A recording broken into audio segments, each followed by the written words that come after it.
I wonder what point in time did we lose touch with reality? Was it when Santa Claus was introduced? Was it when we first laid eyes into this television that televises imagery of real people acting a particular manner? Or these cartoon characters? See, it's all complete fiction. But I wonder what effects does this have on our minds? You call it entertainment. You like the way it makes you feel, the way it makes you laugh, sometimes cry, or even relate to. But this is an absolute mess if you think about it. We're completely removing reality from its pure existence. Go into the world with a perception of what it should be versus what it really is. So what is it, I ask? Quite difficult to answer this question. What is reality? You think you know it, but how can you if you already perceived it before you saw it? And can you see it? Is it something you see rather than move through it? Is seeing it as real as it gets? Well, this is why we never really get to understand each other, do we? Because you try to understand from an outside perspective, which you think will give you a reality of what the person is really feeling, or how they view the world. But this is by far so inaccurate and unrealistic. It's like seeing a picture of a neighborhood in another country and thinking to yourself how miserable you'll be if you were to live there. How do you know? Just like you think you'll be extremely happy if you had the 10-room mansion with the Ferrari and millions in the bank. How do you know? The truth is you don't. You're looking at your own TV programming in your own mind. The reason I think you have this illusion constantly running in your mind, creating false realities for you, and making you chase after realities only created by your own mind, is because you've been programmed to do so. You programmed this type of reality straight from the TV. It is why most people move to a new place, expecting to start a new beginning, based on this illusion of what this place will offer to their human experience. When you get there, you notice it was nothing like you ever imagined. But you then continue to explore your mind a little deeper to create more illusions for you, so you continue to chase this illusion in your current setting. It doesn't stop, does it? Well, it is after probably some time where you just give up and you say to yourself, I don't like this place.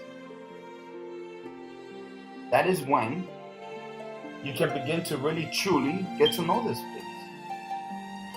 This is when you finally somewhat wake up from the illusion and start to appreciate the things around you.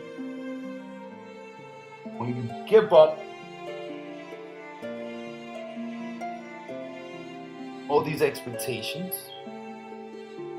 and no longer focus on what something's supposed to feel like, rather than experiencing it. And that's it. Now, Nothing in this world is separate from each other. But yet in your mind, you've created separate places with your own perception of what reality is. Like, as if in each of these places, we're different. In real life. Because in real life, they just are. And that is pretty mind-blowing. For the simple fact that it's all an illusion. But yet it's so real to you that it drives you. I think that this is why the media has been able to penetrate your very own understanding of our world and what it is. Create personalities out of individuals from a particular culture or religion. The TV has become the tool to control you, and you'll be foolish to believe otherwise. So I tell you, with full confidence, that you will never reach a place of reality. You will only continue to disappoint yourself as long as what you're chasing is derived from an illusion of the actual place it's supposed to be. It's dukkha that is the pure reality of things. Pain and suffering, that is real. For example, a woman giving birth to life always experiences one thing for certain: pain. It doesn't matter what she thought it would feel like, but others said it will feel like. It is only when she's in the moment, in the here and the now, that the pain is truly felt and that is pure reality. That is real. Sound, that is real. That is alive. Everything alive makes sound, even if you can't hear it. Now, does it require for you to hear it to know it's alive or in existence? Well, that goes back to the problem with the tree that falls in the forest and makes a sound. Did the tree really fall if no one was around to hear it? You could look at it this way as well. If a baby is left abandoned in a forest, does it cease to exist if no one is around to hear it cry? It doesn't, because anything that is life is part of the universe. See, it's a whole, not separate. It's one with a massive expansion of just simply creating itself with no time. Limitless. You think you're out of this experience, or this happening, or whatever it is that is taking place, because you think you're separate, because you have taken this world by mind and lost connection with that brought you into this planet. The very you. You're an organism with two eyeballs staring out. That's it. You don't want to accept that. So you try to become something more than pure, which is artificial. You dress yourselves up. You look in the mirror and look like a human. What is it that makes you look like a human? What is the look of a human? Would a monkey looking into this mirror feel like a human because they are it? So if they come to believe that the way they look defines who they are, then they begin to play the dress-up game. Every detail of your organism becomes a beauty, just as it becomes ugly. It becomes more than just its very own purpose, an idea, an illusion.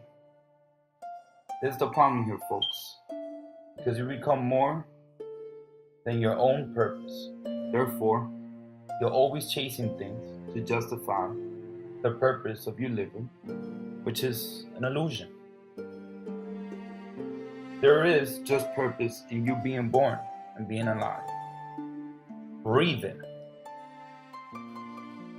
You think about consumer goods and who they are really in business with.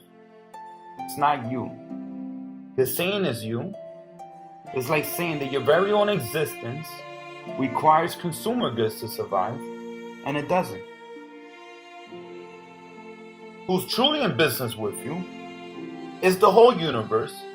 This is why you don't need to purchase it or consume it or buy it. It's all around you. It is part of you. That's how much of it is yours to claim. You don't need to ask the universe or earth.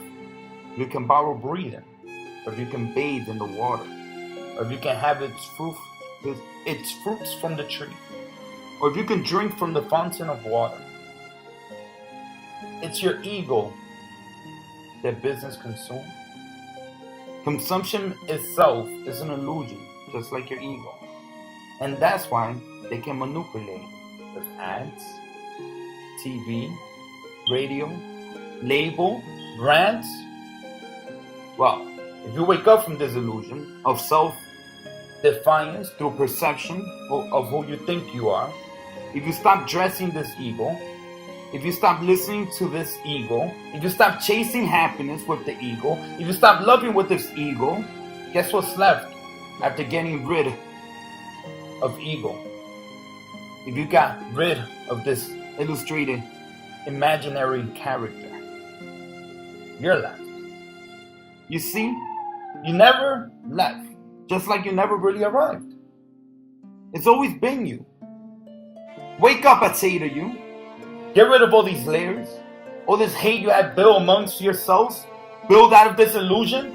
Connect with each other. Be at peace with each other. Love each other. Because you are each other. I won't stand here and see this world collapse on itself because we can't seem to get out of our minds and realize the truth. That we're all made out of love, out of energy. That even when our body has deformed into small atoms within the depths of our ground, even when we are the size of protons and insult, we are that alike. We are the same. We are no different. You understand this?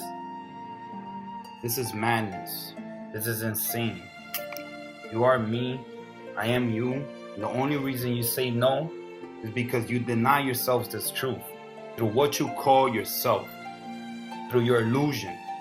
The dark is no different than the light. They are both at once in the universe.